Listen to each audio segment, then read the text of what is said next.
Hello, Cinefans. I'm Kendall Kruver, and this is Watching Classic Movies. There's a lot more to the actress Jane Russell than those two things they announced in the ads for her films. Writer, librarian, and archivist Christina Rice can tell you all about it. Her first biography, Dvorak, Hollywood's Forgotten Rebel, was a passion project. When her publisher suggested Russell as a follow-up, she had to think about whether she wanted to write about this star, about whom she knew so little. We are fortunate that she went for it, because her book, Mean Moody Magnificent, Jane Russell and the Marketing of a Hollywood Legend, is just as fascinating and addictive as her debut. We talked about Jane Russell's life, her career, and her must-see films. Thank you for joining me today. I appreciate you taking the time. I must have seen Gentlemen Prefer Blondes hundreds of times and gotten a little mixed up because I thought I knew a lot more about Jane Russell than I actually did. I couldn't believe how unfamiliar I was with the bulk of her filmography. And I just wondered, I know that you took a little time to decide to do this book. What discoveries did you make when you first dove in? Did you have that same experience or? Yeah, I had the exact same experience. Gentlemen Prefer Blondes is one of my absolute favorite films. And yeah, I've seen it, I don't even know, dozens and dozens, maybe hundreds of times. Yeah. And I've seen it so much that you kind of feel like you know Jane just from that one role. But going into the research for this book, no, I knew nothing about her. I knew her Playtex bra commercials because they ran when I was a kid. I obviously knew the photos from the Outlaw and had, I had suffered through the Outlaw, I think at least once. But otherwise, I had not seen any of her films. So going into this book, like it was completely different from the Anne Dvorak book where I'm just a complete Anne Dvorak fangirl. With Jane, it was like absolutely just a research project. So yeah, I learned most everything I learned was brand new going into this book. And so seeing those films that you hadn't seen, and I mean, there were things I hadn't even heard of, and like she had a production company. What did you think about these newer films? Because they are pretty varied. Yeah, I mean there are certainly some movies I love, like Foxfire. I loved like that movie for me was a complete revelation. I think it's a really interesting character for her. It's kind of subject matter that you don't see often. It's a small mining town that has racial tension with the Native American population. She suffers a miscarriage in that film, so I thought it was just a fascinating film. I liked The Tall Men with Clark Gable. It's just a big sweeping western. I don't know that it's particularly special, but I think they have great chemistry together, and it's CinemaScope and it's gorgeous. Then there were the noirs with Robert Mitchum, Macau, and His Kind of Woman, which I'd heard about often. Like people do talk about that pairing often, and so to watch those, I enjoy them. I don't know that they're my favorite of the Jane Russell movies, but they're certainly enjoyable. Cauliflower Cupids, which is a film that's not really easy to get your hands on. That was one of the last films she made, and it was made in 1966, but there were a lot of distribution issues, so it didn't actually get released until 1970. So it's one of her last films, and it's just this really kooky, independent film where I think she had to provide her own wardrobe, but she's just luminous in it, and it's a very 60s film. And so the daughter of the director, Peter Savage, has been trying to restore it for years. And I think she said she's almost ready. So I'm hoping that film will become available because I think it's a really interesting performance from Jane. I love that you brought that up because I did catch a clip of it online, and she looks amazing in it. She looks amazing. And the performance. And what's so interesting to me is that same year that she made that film, she did two other movies at Paramount. Waco and Johnny Reno. Yeah. And she doesn't look that great. And she looks tired in those films. Like, that's a studio production. She should look perfect. And she kind of doesn't. And in this little rinky tink independent production shot in New York, where she was actually under a lot of stress in her personal life. And one of the reasons she did that film was because it kind of got her away from her unraveling marriage. She looks luminous in that film. I absolutely love it. And there are some, I have a photo from it, her with Peter Savage that his daughter Paula provided for the book. And she has like lots of photos. She has color photos of Jane in this electric blue green. Oh, yes, that was in Oh the my clip, gosh. right? It's a Yes. beautiful, I mean, just this Beautiful. Greek goddess kind Yes, of and look. there are these great photos of her like twirling, like in an open field in this. I'm hoping I can get copies made. So I hope that's a film people will be able to see really soon because I think it's an interesting time capsule of the 1960s, just that whole kind of very mod aesthetic. Yeah. But I also think it's just a really interesting example of Jane later on, and and I think it's kind of too bad she didn't continue working. Like Born Losers, like that's she's in it for a really short period of time. It's also an interesting performance from her. Some might say it's a little bit over the top, but I like seeing her do that. I like seeing her acting later on, and I think it's too bad that she kind of cut it off at that point. I know what you're saying about Born Losers, where it's very over the top. There's tears, there's laughter. She goes through everything in this tiny little scene, but it feels movie starish and real at the same time. It would have been fun. Like you can't take your eyes off her because she Yeah, was a movie star. She always was a movie star. So yeah, I think it's too bad she didn't turn. Yeah, it's too bad Jane didn't do like an episode of Columbo. She would have been. that would have been amazing. Like, what do you think? Would you have liked to have seen her in if she had continued? I mean, more glamour, more grit. Do you have your perfect? Because something like Columbo, that is kind of what I would imagine. Yeah, I'm always kind of in favor of more grit because I like to see the actresses pushing themselves. No, just doing roles like in the Twilight Zone or going into like Columbo, and if she were to get like she could have done a role on a TV show, like a starring role later on, like a matriarch, and she was she did do the Yellow Rose with Sybil Shepherd and Sam Elliott, but she's only in it for a couple of episodes, and she's fantastic. So, I think she would have liked to have played more of those character roles because she was tired of doing the glamour stuff. And yeah, I think she could have pulled it off. I think she was kind of, sick of it in a way. Although but she did do a lot of stage. She did a lot of stock theater. I really enjoyed. So, it's too bad. I mean, there's no recordings of any of that. So I'm sorry. I never got to see her like in stock theater. I think it would have been a hoot. It's interesting though that she did manage to build her craft and become so good, given that having everything start almost entirely with marketing and years of marketing, that she would have risen above it. Has there been anybody who overcame it to the degree she did? Yeah, but I think she did. I think to a degree, like Marilyn had to overcome a lot of the marketing as well. But I think with Jane, it was so over the top, and it was almost like a full decade of marketing.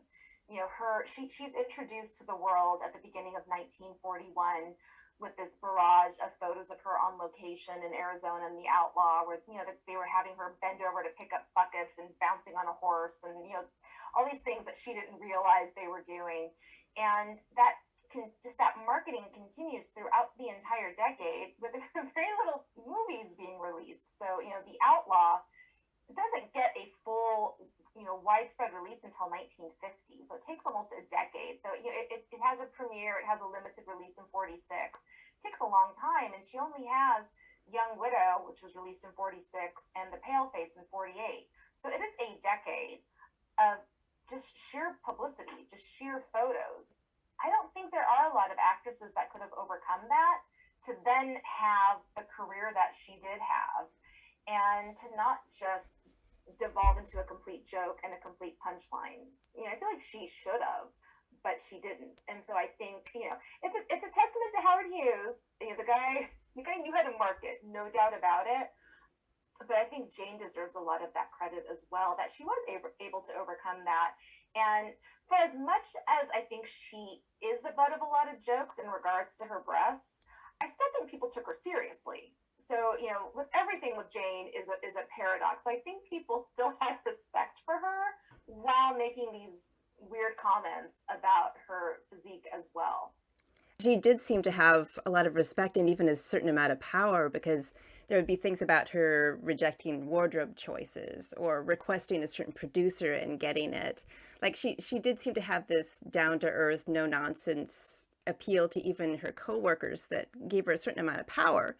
And what I find interesting about that is that she didn't seem to use it to advocate for better roles. I didn't get the impression that she pushed for that. I mean, is that correct? She really didn't. She was never overly ambitious about her film career. She kind of, as a teenager, her mother had been an actress, so her mother, I think, had kind of maybe subtly tried to steer her in that direction. And she took some acting classes and would think, oh, maybe I want to act, maybe I don't. When she finally gets the opportunity to test for the outlaw, like, she does embrace it and she does put in the effort. And, from that point forward, she's always a professional. She always knew her lines. She always got to the studio on time. But yeah, never, I think wanted better roles, but at the same time was still never that ambitious Yeah. that she didn't go after them. Which I think is really interesting. Like, when she would fight Howard Hughes, it would be, to not wear, he wanted her in the French line to wear a bikini in a musical number, and she finally just had to say, no, I won't do this anymore. And with the French line advertising campaign, she finally had to say, hey, this is it, man. You're not doing this again. I'm not going to be in films where the production code administration is having a fit and the Catholic Legion of Decency is declaring these movies a mortal sin. This has to stop. So she would fight for that. But in terms of, like, you need to, put me in better movies, like, no, she didn't. And even when she had her own production company, which I don't think was, it wasn't particularly common at the time. Even then, it ended up being kind of a half-hearted thing. She ends up just doing, Gentlemen Marry Brunettes, and in that case, she's talked into doing a lot of things she doesn't want to, like shooting in Paris, which made it skyrocket. I think, like, the role she kind of plays, and it's not a sequel to Gentlemen Prefer Blondes, but she kind of plays the Lorelai type role, which I don't think fits her at all. And Fuzzy Pink Nightgown, like, she really loved that role, but again, I don't know how much it did for her. So yeah, I don't think she, and again, I think she would have liked to have had better roles, but still didn't necessarily really go after them. I think part of that is this woman had a rich life. She did so many different things. I was really interested to hear about her WAVE Foundation, which I think I knew about it, but I didn't know how much she'd put into it. It was almost like a second career for her. Yeah, I think it definitely was her life's work. And so I hope that's a big takeaway for people. And WAVE, I think people who know a little bit about Jane are aware of it because, like, WAVE got press, but the press that it got always seemed to be in very abstract terms. Like, Jane is fundraising for WAVE, because she would have these gala star-studded balls as fundraisers, and those did get a lot of press coverage. But when I did my initial pass at the research, okay, I knew she had this thing called WAVE, and she talks about it in her own autobiography. But yeah, I didn't have a real understanding of what it was that they did. And WAVE was a fundraising arm for International Social Services. So they raised funds that enabled ISS to, hire workers, to process paperwork, to facilitate international adoptions. But they also lobbied Congress to get, quotas on immigration raised. And in the 70s, once they split from ISS, they became a formal nonprofit, and they focused on, like, the foster care system in the United States, and again, like, lobbying Congress. She did this for over 45 years. Oh my goodness. And yeah, it was from, like, the 50s up until the early 2000s. And I think she just, was just too tired to continue with it. But yeah, I think she made a huge difference with that and used her celebrity. So, she goes to Hawaii to film the Revolt of Mamie Stover, and while she's there, she's scoping out who here might be wanting to start a chapter for WAVE. She has to fly on location. Howard Hughes wants her to fly here. Well, okay, it needs to be an open-ended ticket, so she can then go to Washington to hit up some Congress people. She's holding some kind of ball. Well, let's get Howard Hughes to buy a few tables.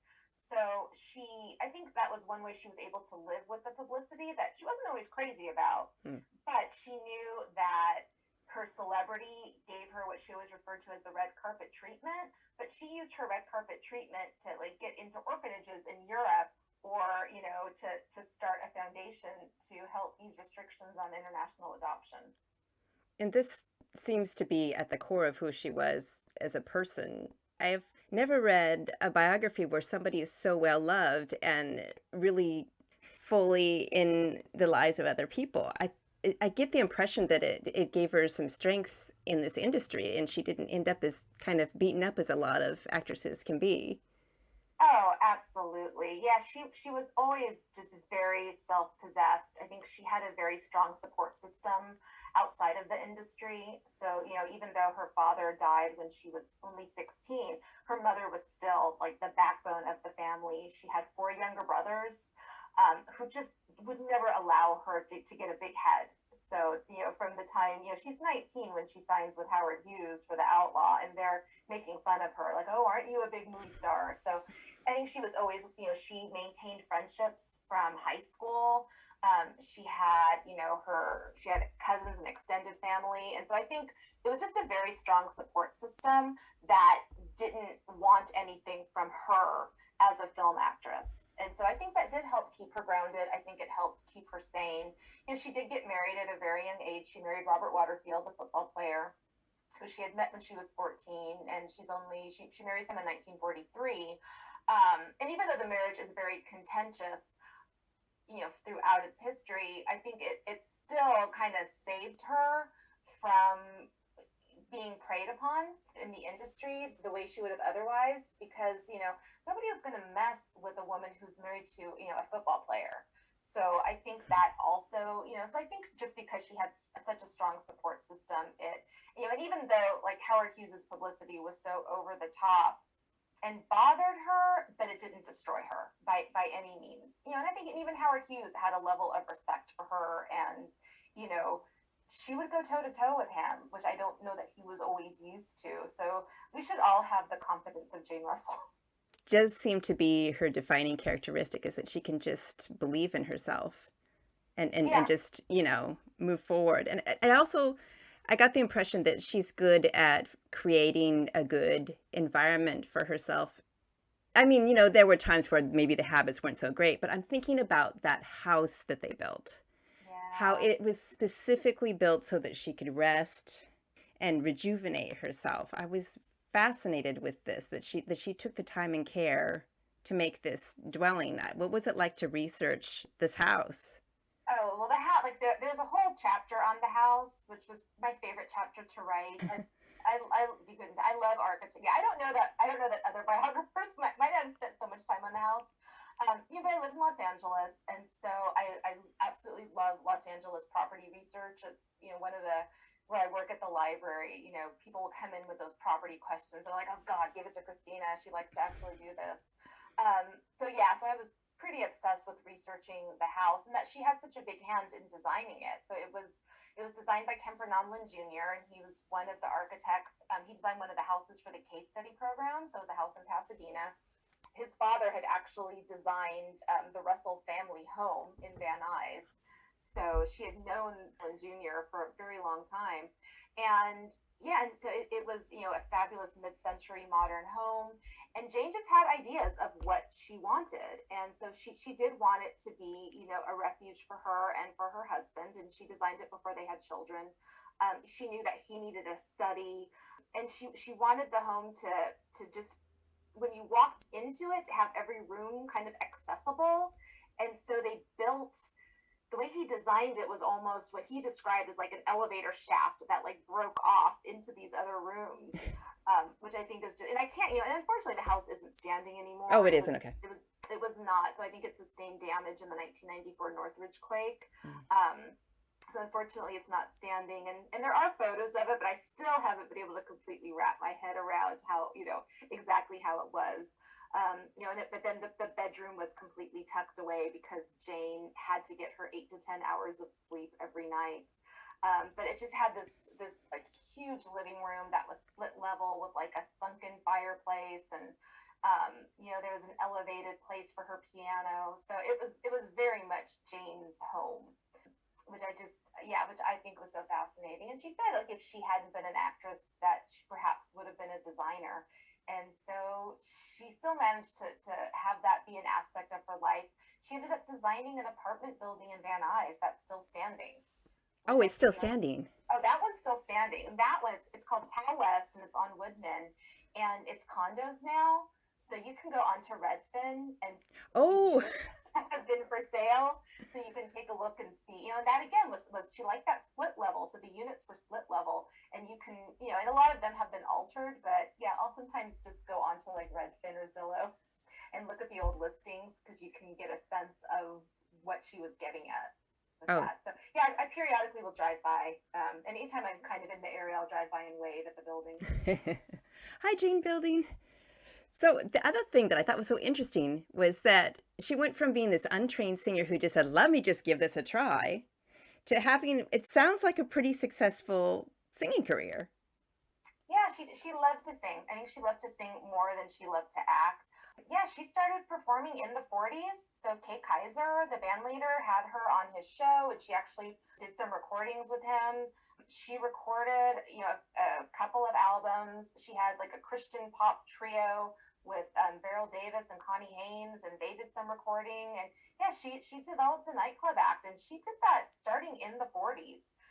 And that was like worked into her contract with Howard Hughes that if she wanted to go do shows and like book gigs, singing gigs, she was allowed to do that. And she got like her reviews early on were not great, but she didn't care because she just loved singing. So she just forged ahead, and she was performing almost to like up to the week that she passed away. She had a nightclub act at a hotel in Santa Maria, which I think I thought about going up to it. I never did, which I'm sorry I didn't. But, she had retired to this town. One of her kids was there, and she felt there was nothing for the old people to do there. So she started a nightclub act and would perform there regularly. And she sings in most of her films. So, early on, like Howard Hughes wasn't sure she'd be able to do it. And then once she did it, the first film she sang in was Montana Belle.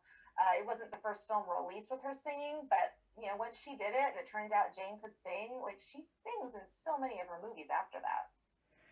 Also, as a kind of personality singer, I mean, that's what really sells it. I'm thinking about Double Dynamite. I caught that, and I was impressed by that scene with Frank Sinatra. I read in in your book about him needing to go back from the microphone, her being closer because of the difference. But it works. She is singing with Frank Sinatra, the best of the best, and it totally works. I'm guessing that's the confidence in play. Yeah, she would have no problem singing with Frank Sinatra, yeah. But it's just so amazing, and it really, I think it's almost her in a nutshell, how she just makes it work and makes it seem almost like she's not working. Yeah, I think that extends to like the dancing as well. Like she admits like she wasn't a dancer, and in Gentlemen Prefer Blondes, like her and Marilyn, they're really not dancing. They're moving and Shimmy. but they're not full on dancing. It doesn't matter though. Like it absolutely like Ain't There Anyone Here for Love? She's just kind of like sashaying around those dances. She doesn't have tap shoes on. Like she's not really dancing, but it works. It absolutely works. I never at any time think I'm looking at somebody who doesn't have talent. Some of those earlier roles, maybe it's a little unformed, she's a baby in The Outlaw, but at the same time, I am enjoying seeing her at all times. So it is really interesting. Yeah. So, okay, I would like to know what you think are the essential Jane films. Like, not like the best, but after having seen what you've seen, what do you want people to see?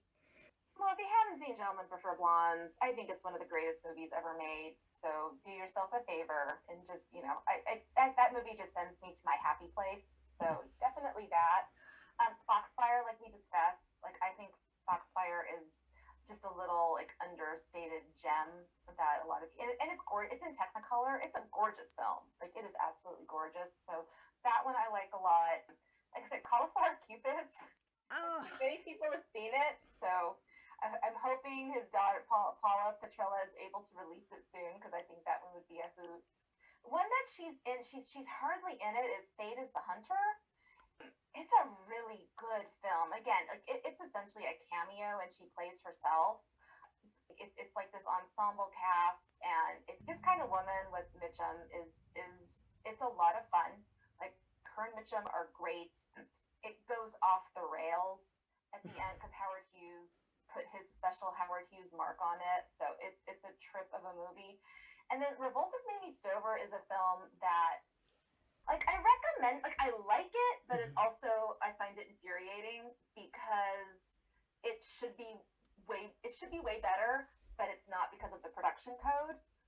So if you read the book that it was based on, and then the book was actually based on a real life person in Honolulu, and so it is like a prostitute in Honolulu during the war who just bucks the system and comes out ahead, and it's just really fascinating. And in the film, she's not allowed to come out ahead. She has to like give it all up. She's not allowed to get her house on the hill, which I find infuriating. But it's a gorgeous film. It's filmed on location in Hawaii. It's Raoul Walsh. The scenes with Jane and Agnes Moorehead are, fantastic. Jane, it gets talked about often. Her and Mitchum and her and Bob Hope or Clark Gable. I love the movies where she's with women. So if Mamie Stover could have been like a whole movie of her and Agnes Moorehead, I would have loved that. And her costumes are fantastic. It's trivia, and she's just stunning. So I recommend Revolt of Mamie Stover, even though I don't think it's a particularly good movie. Yeah. There's still something about it that is very enjoyable, but it could have been better. She doesn't revolt. That's the real problem. Not in the movie so much. Yeah. He doesn't. It's like in the real life story, there are these 13 articles in Honolulu enacted by the local police for prostitutes, and it's like they can't go to Waikiki Beach. They have to go to they can't own a car. They can't marry a service person. They can't be seen, like these really oppressive roles that infringe on civil liberties. Mm-hmm. And Mamie Stover, like that's her revolt. Like one by one, she breaks every one of these articles and then becomes, like a wartime real estate profiteer, and at the end, like, turns out great. And so in the movie, all of these restrictions are like the madam of the brothel. That really isn't a brothel because you couldn't have that on film in America in the 1950s. Yeah. So yeah, there really is no revolt. But it's a beautiful film. She's really good in it. I think she's gorgeous in it too. Yeah. And I like her with Richard Egan. Mm-hmm. So just looking back over everything, and just we didn't even really get to kind of her more controversial comments later in life. What would you like people to know about Jane Russell? What is your feeling after coming to the end of this journey? Yeah, I mean, I think people have the tendency to reduce her, like we tend to do with a lot of people. They reduce her to just 2 reasons to watch The Outlaw, which was one of the taglines. Or she does get reduced to some of the comments she made later on. Like particularly, there was one interview that she did with a UK paper where she referred to herself as a conservative Christian bigot, but not a racist. So, and there's just we're all complex. Jane is super complex. There's just a lot to her.